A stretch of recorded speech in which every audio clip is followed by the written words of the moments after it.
मुलजिमों को गिरफ्तार करें। पहली मांग तो यही है। इस परिवार की एक छोटी-सी मैंने आज पहल की है यहाँ, आर्थिक मदद के तौर पे 1-1 लाख रुपए मैंने अपने तरफ से निजी संपत्ति के तौर में से इस परिवार की मदद करी है। इसमें 36 बिरादरी की एक ही आवाज़ है। झिरका की पुलिस के पास उनको पहले लेकर गए। अगर काश फिरोजपुर झिरका की पुलिस उन बच्चों को संभाल लेती तो शायद हो सकता है कि ऐसे ये दर्दनाक हादसा पेश नहीं आता। कार जुनैद और नासिर मामले को लेकर लगातार सियासतें गरमा रही हैं। उसी के साथ हम आपको बता दें, आज हम घाटमिका में हैं। लगातार यहाँ के राजनेता हैं, क्षेत्रीय राजनेता हैं, या फिर यूँ कहें कि मुस्लिम समाज से या अन्य समाज से सभी लोग इस परिवार के इस दुखद घटना के बाद उनके परिवार को सांत्वना देने पहुंच रहे हैं और उनके परिवार से मिल रहे हैं। आज अरशद जी और कई अन्य लोग यहाँ पहुंचे हैं, उनसे बात करेंगे कि आर्थिक सपोर्ट भी वो थोड़ा किए हैं। उसी के साथ कहीं ना कहीं इस मामले में वो न्याय की मांग लगातार कर रहे हैं। अभी पुलिस प्रशासन से वो लोग क्या अभी उम्मीद लगाते हैं, क्योंकि इतने दिन बीत जाने के बाद भी अभी तक जो आरोपी हैं, जिनको अभी सामने किया गया है, जिनके नाम सामने किए गए हैं, उनमें से भी सिर्फ एक को भी अभी तक नहीं पकड़ा है। कल उनके नाम सामने आए 8 आरोपी जिनके नाम सामने आए हैं। नवा रिंकू है जिसको पुलिस ने 24 घंटे में गिरफ्तार भी कर लिया था। जी, आप यहाँ पहुँचे हैं, परिवार से मिले हैं, क्या कहेंगे? मैं जो ये घटना के बारे में यही कहना चाहूँगा कि जो ये घटना घटी है हमारे मेवात के अंदर, हमारे अंदर और इस परिवार के साथ और इस गाँव के साथ, ये बहुत ही दुखदायी घटना है। इससे ज़्यादा दुखदायी घटना और हो नहीं सकती। और इसमें मैं यही कहना चाहूँगा कि जो सरकार है राजस्थान की, और हमारे लोग भी उसमें नुमाइंदे हैं सरकार में, उनसे मेरी यही अपील है कि जिन्होंने इस घटना को अंजाम दिया है, जो इस घटना के मुलजिम हैं, उनको जल्दी से जल्दी गिरफ्तारी हो, उनको सज़ा मिले और इस परिवार के लिए और पूरे इस गांव के लिए, हमारे इलाके के लिए, मेवात के लिए न्याय मिले। और जो हमारे इलाके के मौजूदा लोग हैं, इस परिवार की स्थिति को, और सरकार जो भी मदद करेगी वो अलग बात है। सबसे पहली मदद हमारी ये है कि सरकार से कि वो मुलजिमों को गिरफ्तार करे। पहली मांग तो यही है कि सबसे पहले तो हम बाकी मांगे होगी नहीं होगी वो आगे की बात है। सबसे पहले तो वो मुलजिमों की गिरफ्तारी हो, उनको सज़ा मिले, इनको न्याय मिले। और जो हमारे ज़िम्मेदार लोग हैं, चाहे वो हरियाणा मेवात से हैं, चाहे राजस्थान मेवात के हैं, पूरे हिंदुस्तान में जो लोग हैं हमारे, इस परिवार की स्थिति को देखते हुए इस परिवार की एक छोटी-सी मैंने आज पहल की है यहाँ, आर्थिक मदद के तौर पे 1-1 लाख रुपए मैंने अपने तरफ से निजी संपत्ति के तौर में से इस परिवार की मदद करी है। तो मैं ये चाहूँगा कि जो हमारे मौजूदा लोग हैं, आर्थिक स्थिति में जिनकी मजबूत है, वो सब आगे आएँ और इस परिवार की मदद करें।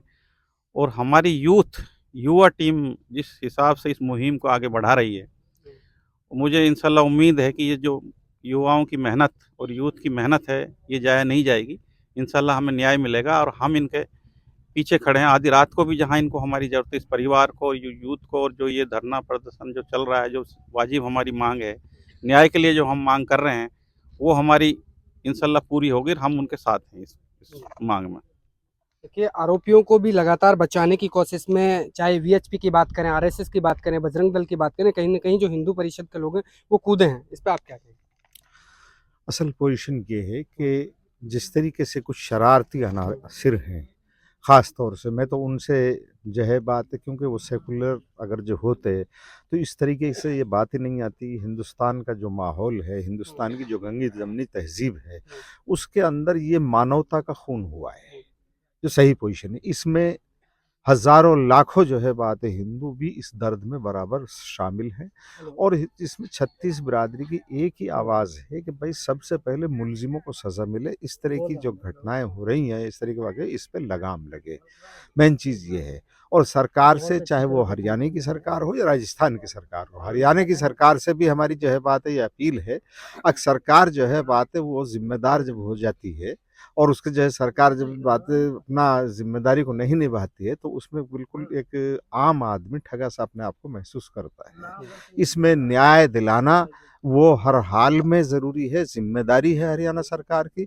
और मैं राजस्थान सरकार से भी ये गुज़ारिश कर सकता हूँ कि अब तक जितना जो ये बात है, मतलब ये सिलसिला चला है, ये अच्छी बात है कि भाई एक आदमी को 24 घंटे में गिरफ्तार कर लिया।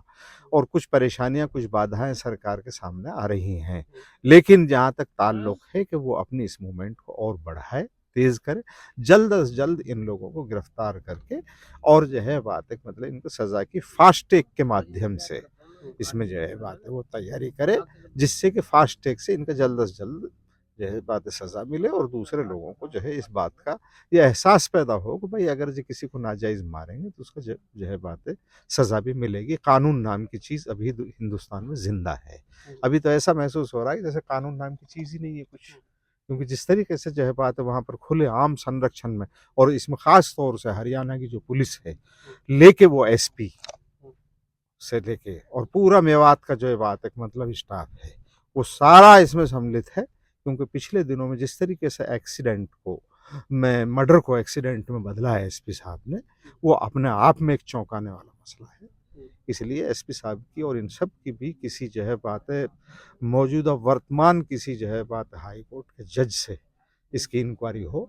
ये जो एसटीसी कल बनाई है जो बात है मतलब ये कुछ नहीं है, इसमें जो है बात है कोई ज़्यादा वो नहीं होगा, क्योंकि पुलिस तो पुलिस की मदद करेगी।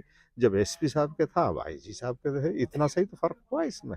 इसको सही मायने में कोई जो है बात है जज की कमेटी गठित करके वो जो है बात है जुडिशल इंक्वायरी इसकी हो और पूरे मामलों की हो, एक की नहीं हो, दसियों केस हैं ये उन सब की हो, और जो सज़ा इसमें जिसको जो है बात है मतलब देनी है, जो सब मुलजिम हैं उनको सज़ा दी जाए। और जहाँ ताल्लुक है कि मेवात जो है बात है गऊ पालक था, गऊ पालक है, गऊ कशी करने वाले जो लोग हैं उनको सज़ा दी जाए, उससे हमें कोई एतराज़ नहीं। हाँ, उनका कहना है कि जो लोग इस मामले में हैं कहीं ना कहीं फास्ट ट्रैक के जरिए इस मामले को चलाया जाए और उनको न्याय दिया जाए। जी क्या कहेंगे? साथ ही आप यहाँ परिवार से मिले हैं, परिवार के हालात और पंचायत में कुछ बातें चल रही थी कि किस तरह के संगठनों की मांग आप लोग कर रहे हैं कि किस तरह का संगठन एक बनना चाहिए, किस चीज़ के लिए उसकी ज़रूरत पड़ रही है? देखिए, सबसे बड़ी विडंबना तो ये है कि हम ऐसे दौर में जी रहे हैं कि जहाँ जुल्म और जाति को भी जाति और उसमें बांटा जा रहा है। जुल्म की भी कोई जाति होती है क्या? जुल्म तो जुल्म ही है। और जो दरिंदगी और जो हैवानियत जो हुई है, उसके साथ साथ जो शैतानियत की जो तमाम हदें इन लोगों ने पार की हैं, जैसा कि खुलासा हुआ है, मुलजिम ने खुद कहा है कि हम फिरोजपुर झिरका की पुलिस के पास उनको पहले लेकर गए। अगर काश फिरोजपुर झिरका की पुलिस उन बच्चों को संभाल लेती तो शायद हो सकता है कि ऐसे ये दर्दनाक हादसा पेश नहीं आता। उनकी लापरवाही की सज़ा उनको मिलनी चाहिए और दोनों हुकूमतों को कम से कम इस तरीके की जो दरिंदगी और जो जाति और जो जुल्म जो हुआ है उसको एक मानवीय आधार पर भी सोच कर देखना चाहिए। दोनों प्रदेश के मुख्यमंत्रियों को समन्वय बना करके और संवेदनशीलता को समझते हुए, और एक हिंदुस्तान कानून से चलता है और ये किसी की मर्जी से नहीं चलता, इसलिए तमाम सियासी पार्टियों को इस तरीके के जो हालात पैदा होते हैं उनमें एक होना चाहिए और जुल्म के खिलाफ होना चाहिए। और अगर इस तरीके से अगर इन्होंने नहीं किया तो फिर ये जिस तरीके से पहले बुलडोजर कहीं चलता था, उसी बुलडोजर ने कानपुर में एक पंडिताइन को जिंदा जलने पर मजबूर कर दिया। ऐसा नहीं है कि ये आग एक ही समुदाय को या एक ही वर्ग को खा रही है, और इस तरीके का अगर चलता रहा तो ये भय निकल जाएगा। और ये जो नई जो पीढ़ी है, ये जब इस तरीके की जो इनको समाज मिलेगा तो वो उसी तरफ चलेंगे जो हमारे लिए और सबके लिए घातक सिद्ध होगा। हम चाहते हैं कि इन गरीब परिवारों की जिस तरीके से हमारे सम्माननीय साथी भाई अरशद जी ने अपने निजी कोष से इनकी आर्थिक मदद 1-1 लाख रुपए देकर के जो शुरुआत की है, ये यकीनन बड़ा सराहनीय काम है। हमें अब ये एहसास पैदा होता है कि हम किसी हुकूमत के पैसे के मोहताज नहीं है, हम अपने लोगों की मदद खुद करने में सक्षम हैं। इस तरीके से हमारे तमाम लोग आगे आएँ और आगे आकर इस गरीब परिवार की मदद करें। सरकार सिर्फ अपना काम करे ईमानदारी से कि जालिमों को गिरफ्तार करे। एक तरफ तो 24 घंटे के अंदर आप एक मुलजिम को गिरफ्तार कर लेते हो और अभी तक तमाम मुलजिम आपकी गिरफ्तारी से बाहर हैं।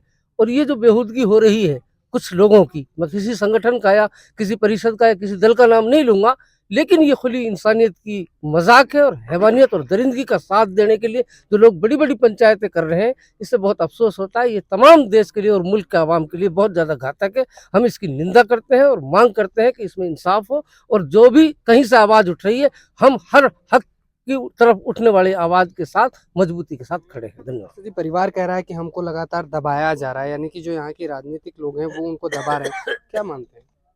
इस मामले में भी परिवार के ऊपर दबाव बनाया जा रहा है, बताया जा रहा है कि वो धरने पे बैठे हैं तो यहाँ से पुलिस उनको उठा ले जाएगी, ऐसी धमकियां भी उनको दी जा रही है। ऐसे हालात तो मेरे सामने आए नहीं, क्योंकि मैं यहाँ था भी नहीं, मैं बाहर था मेरे काम से, कारोबारी काम से। मैं कल ही आया तो मुझे जितनी जानकारी मिली, भाई लोग आप साथियों ने बताई, कासिम साहब भाई से बात हुई, तो फिर मुझे तो लगा कि भाई सबसे पहले तो हमें उस परिवार की स्थिति चल के देखनी चाहिए। तो मैं आया हूँ यहाँ, परिवार की स्थिति देखी है, मुझे लगा कि भाई ये तो सबसे पहले तो इनकी जो आर्थिक मदद है, जो छोटे-छोटे बच्चे हैं, ये करनी चाहिए। बाकी जो हालात हैं, सब लोग साथ हैं परिवार के, माँग कर ही रहे हैं न्याय के, तो हम भी आगे की माँग कर रहे हैं। उस स्थिति को मेरे को ज़्यादा जानकारी नहीं है कि जो राजनीतिक क्या मुद्दा है। धन्यवाद। बता दें हम आपको कि ये जो जुनैद और नासिर की हत्या का मामला है, ये जघन्य अपराध जो जिन आरोपियों ने किया है, कहीं न कहीं सभी लोग उसकी मांग कर रहे हैं कि जो अपराधी हैं उनको कहीं न कहीं जल्द से जल्द पकड़ा जाए। और साथ ही फिरोजपुर झिरका पुलिस पर भी काफ़ी सवाल उन्होंने खड़े किए हैं और वो चाहते हैं कि जो पुलिस अपना काम कर रही है उसे थोड़ा तेज़ी से करें कहीं न कहीं, क्योंकि उन लोगों को जल्द से जल्द, क्योंकि अभी भी आरोपी गिरफ्त से बाहर है, ये उनका सबसे बड़ा सवाल है कि उनको उम्मीद है कि पुलिस अपने इस काम को अच्छे से करेगी और उम्मीदें उनकी कब तक पूरी होंगी ये तो वक्त बताएगा, और पुलिस कब तक उन आरोपियों को गिरफ्तार करेगी ये भी पुलिस ही बता पाएगी। तो बने आप हमारे साथ कैमरा पर्सन इस्माइल मन्नान के साथ, मैं आपका अपना अजय कुली, DTV न्यूज़ से। धन्यवाद।